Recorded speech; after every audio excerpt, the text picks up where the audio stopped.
속보, 세계 최초 지하 활주로 공개. KF-21은 700M 거리에서 이착륙에 성공했다. 울릉공항을 군사기지로 확장하려는 한국의 계획은 중국을 혼란에 빠뜨렸다.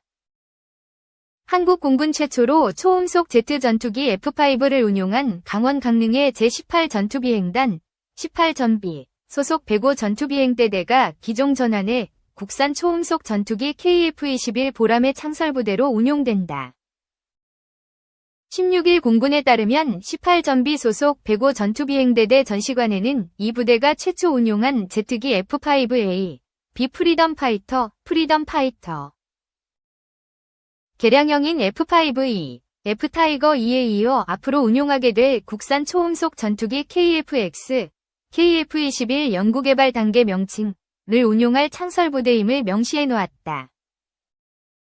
군 소식통은 전투조종사를 상징하는 빨간 마우라가 유래한 18전비가 2026년부터 양산에 들어가 2028까지 전력화될 예정인 약 40대의 KF-21 블록을 운용할 최초 부대로 지정됐다.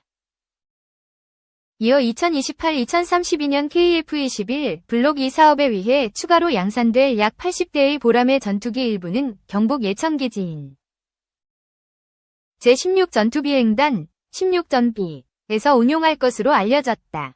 예천기지가 보람의 제2 비행단으로 예정돼 있는 셈이다. 공군 제18전비가 주둔하고 있는 강릉기지는 6.25 전쟁 당시 제10 전투비행전대가 주둔하고 있던 역사적인 장소로 유명하다. 강릉기지에서 6.25 전쟁인 1951년 10월 11일 F-51D 무스탕으로 대한민국 공군 최초의 단독 출격 작전이 수행됐다. 승오리 철교 차단 작전, 평양 대폭격 작전 등 총 7,800여 회의 출격 임무를 수행해냈다. 18전비는 2개의 전투비행대대로 105대대와 112대대가 편성돼 곧 퇴화할 F-52, F-항공기를 운용하고 있다. 특히 18전비 소속 105 전투비행대대는 KF-21을 최초 전력화하는 창설부대로 지정됐다. KF-21 보람회를 2026년부터 2028년까지 인수하면 동해 초계 비행에 투입해 영공방위의 최일선 비행단으로 F-35A, F-15K, KF-16 전투기 부대와 어깨를 나란히 할 것으로 기대된다. 한국 공군은 1965년 4월 30일에 이란 공군에 이어 두 번째로 F-5A, B 프리덤 파이터 전투기 도입국이 됐다. 도입 초기에 F-5A 16대, F-5B 4대 등 20대를 인수하며 당시 수원기지의 제10 전투비행단 105 전투비행대대에서 최초로 이 기종을 운용했다. 105 전투비행대대는 최초 F-5A, B 전투기 인수 부대이다. 1969년 8월 F-4D 팬텀을 도입하기 전까지 105 전투비행대대 위 F-5A는 한국 공군 주력 전투기였다. 국내에서 면허 생산한 KF-5 제공호 단자형은 APQ-159, V, 이 레이더를 장착한다. F-5E는 기체 중량 4.4TW 전투기이며 연료를 만재하면 7.95TU로 무장 등을 만재하는 최대 이륙 중량은 11T에 이른다. 개발 과정에서 고도 10.9km에서 최대 속도 마하 1.64를 기록했다. 최대 순항 속도는 같은 고도에서 마하 0.98을 기록했다. 상승 속도는 1분에 10.5km의 상승에 가속 성능이 우수한 경전투기로 최대 상승 고도는 쌍발 엔진을 사용하여 15km이며 엔진 한 개로 시도할 경우 12km까지 올라갔다. 한국 공군은 1974년 F-5E 126대, F-5F 20대의 도입 결정을 해 같은 해 8월부터 기체를 인수한다. 이때부터 한국 공군의 전투기 전력이 양적, 질적 확장이 시작되는 시기이다. 1980년 국내 면허 생산을 결정되고 1982년 9월 9일 최초의 KF-5F 1호기가 첫 비행에 성공하며 이후 대한항공에서 양산한 기체는 F-5E 36대, F-5F 32대로 늘어났다. 공군에 따르면 현재 공군에는 KF-5E, F 제공호가 61대가 운용되고 있다. KF-52, F는 대한항공에서 1982년 9월부터 1986년까지 68대가 국내 조립 생산으로 만들어졌으며 그동안 추락사고로 7대가 손실됐다. 1974년부터 1979년까지 직도입한 F-52, F 전투기는 2023년 말까지 순차적으로 퇴역을 완료했다. 직도입 F-52, F 전투기는 2025년에 퇴역시킬 예정이었으나 KF-21 보람의 개발의 순항으로 앞당겨 퇴역시켰다. 이와 함께 KF-5, F 제공 후 61대는 2030년 퇴역 예정이었으나 2년 앞당겨 2028년으로 재조정된 것으로 알려졌다. F5 시리즈는 오늘날의 대한민국 공군이 실질적으로 성장하도록 해준 최대의 공로자이다. F-4D, 이 팬텀이 한반도 하늘을 주름잡은 핵심 공군 전력이었다면 F5 시리즈는 북한 공군의 미그-21, 피시베드 나토 명칭, 전투기를 하나하나 몸으로 막아내는 근접전의 주력이었다.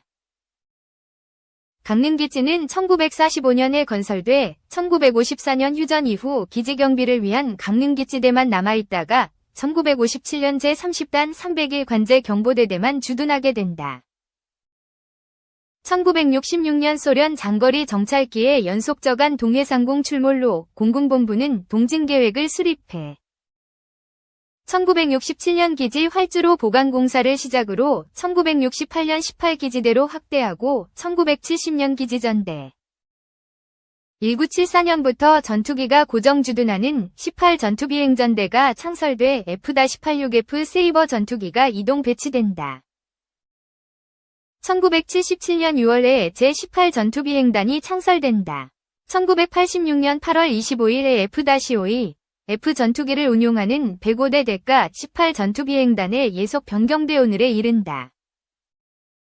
1987년 112대 1994년 205대대가 차례로 배속된다. 18전비 105대대 대대장 출신으로는 이한호 전 공군참모총장이 가장 유명하다. 또 2010년 F5 전투기 2대가 공중전투 기동훈련 중 강원 평창군 선자령 정상에서 추락해 숨진 오충현 105 전투비행대대 대대장이 훈련 중 순직한 최초의 대대장으로 기록돼 있다. 2. 세계 최초로 AESA 레이더를 장착한 미쓰비시 F2 전투기, 오상현의 무기큐브. 1987년 10월, 미국의 레이건 행정부와 일본 나카소네 행정부는 미국과 일본이 전투기를 공동 개발하겠다는 발표를 했습니다. 전투기 독자 개발을 추진했던 일본을 견제하기 위한 미국의 압박이 작용했죠. 일본 입장에서는 전투기를 독자 개발하려면 엔진이 반드시 필요했는데 전투기가 아닌 엔진만 따로 구매할 수 없었습니다. 당시는 미-일간 무역 불균형이 심각했던 시기였습니다. 때문에 미국은 일본이 전투기를 독자 개발하면 자국 방위 산업에 큰 손실이 올 것을 우려했죠. 미국은 일본에게 F-16C 블록 40형을 기반으로 전투기를 개발하라고 제안했습니다. 말이 제안이지 거의 강요나 다름없었습니다. 1989년 조지 부시 행정부가 공동개발을 합의해놓고도 재협상을 해 여러가지 불평등한 조건을 포함시켰기 때문입니다.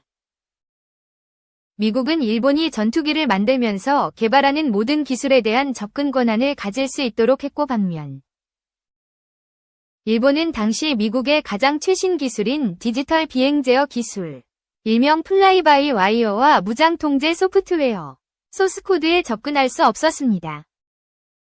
게다가 미국은 자국 산업에 도움이 되게 하려고 전투기 제작의 40%는 반드시 미국 업체가 하도록 했습니다. 다만 미국 상원의회에서 엔진 기술 공여를 승인하지 않는 내용의 판결이 한 표 차이로 부결되면서 일본은 엔진을 면허 생산할 수 있게 됐습니다. 일본 입장에서는 말도 안 되는 조건으로 전투기를 공동 개발하게 됐지만 오히려 이런 악조건이 일본 공학자들의 자존심을 자극한 듯 했습니다. 우선 손댈 수 있는 동체부터 달랐습니다. 더 많은 무장을 싣고 더 멀리까지 비행해서 바다로부터 들어오는 적을 방어할 목적으로 동체의 크기를 키웠습니다. 동체 크기를 F-16에 비해 약 25% 키웠고 조종석 캐노피도 상분할로 만들어 조종사의 시야를 넓혔습니다. 커진 동체 크기 때문에 연료 효율이 떨어지는 단점을 보완하기 위해 주날개를 금속판을 붙여 조립하는 대신 탄소복합 소재를 한 번에 제작하는 일체 성형 기술을 최초로 적용하기도 했습니다. 덕분에 마모나 피로도도 낮아졌고 탄소 복합 소재를 사용하면서 무게를 줄이는 것은 물론 레이더 반사 면적도 함께 줄었습니다.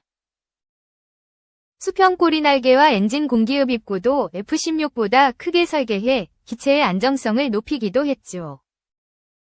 결정적인 차이는 미국이 제공하지 않았던 무장 통제 소프트웨어 등 항전 장비에서 드러났습니다. 아시다시피 F-2는 능동 전자주사식 레이더, 즉 AESA 레이더를 세계 최초로 장착한 전투기입니다. 미쓰비시 전기에 J, APG-1을 탑재했고 데이터 링크 트랜스미터도 달았죠. 비행 제어 소프트웨어도 자체 개발에 적용했습니다. 미국이 디지털 비행 제어와 무장 통제 소프트웨어 이전을 거부했기 때문에 자체 개발한 것이죠. 일본의 자체적인 레이더와 항전 장비 개발 노력은 이후 AAM-3 미사일이나 ASM-1, 이 대함미사일, JDAM, AAM-4B 공대공 미사일 등 면허 생산하거나 자체 개발한 다양한 무장 장착이 가능하게 했습니다. 우여곡절 끝에 탄생한 F-2 전투기는 1995년 1월 7일 시제기 초도 비행에 성공했고 1997년까지 4대1 시제기 시험 비행을 완료한 위 1998년 양산 판정을 받아 2000년 실전 배치에 들어갔습니다. 성능 측면에서만 보면 F-16보다 덩치는 키우면서 좀 더 많은 무장을 탑재하고 유사한 작전 성능을 갖는 기체가 완성된 겁니다.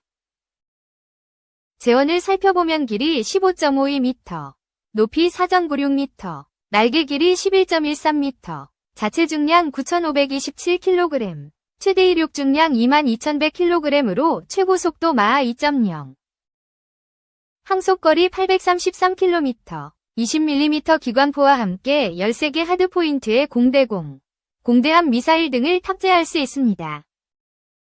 하지만 일본의 자존심을 걸고 만든 F-2 전투기는 최초 141대를 제작할 계획이었지만 98대를 제작하는 데 그쳤습니다. 제작이 지연되고 자체 개발 비용이 증가하면서 대당 가격이 터무니없이 비쌌기 때문입니다. F-2 전투기의 개발 과정을 살펴보니 4대 항전 장비 기술 이전을 거부했던 우리나라 KF-21 개발 과정과 많이 닮아 있습니다. 다른 점이 있다면 우리나라는 수출을 할 수 있는 나라여서 제작 단가를 낮출 수 있다는 것 정도가 아닐까 싶네요. 일본의 F-2 개발 경험은 이후 F-35 공동개발은 물론 영국 등과의 6세대 전투기 공동개발 참여까지 탄탄한 기술 기반을 마련했다는 점입니다. 우리 KF-21도 지금의 기술을 기반으로 다음 스텝을 준비할 수 있는 역량을 갖춰가게 기대해봅니다. 그나저나 6세대 전투기는 우리 혼자서만 개발하는 게 좋을까요? 아니면 국제 공동 개발로